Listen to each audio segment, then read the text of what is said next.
শতরূপে সারদা বই থেকে পাঠ। বিষয় শ্রীমা মনীষীবৃন্দের দৃষ্টিতে।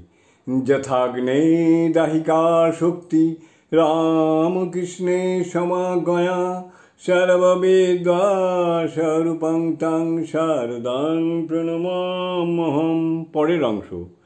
শ্রীরামকৃষ্ণের তিরোভাবের পর সারদা দেবী অনেক বৎসর জীবিত থেকে শ্রীরামকৃষ্ণের সকল শিষ্যের প্রেরণার উৎস হয়ে বিরাজ করেছিলেন।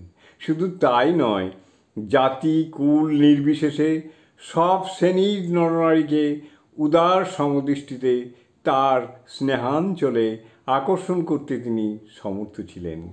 এ কেবল তার পক্ষেই সম্ভব, যিনি নির্বিশেষে ব্রহ্মকে নিজ জীবনে উপলব্ধি করে এক সর্বসংস্পর্শী হৃদয় সম্পদের অধিকারিণী হয়েছেন।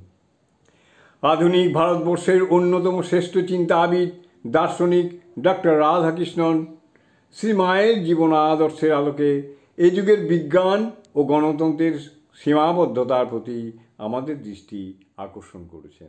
জয় মা।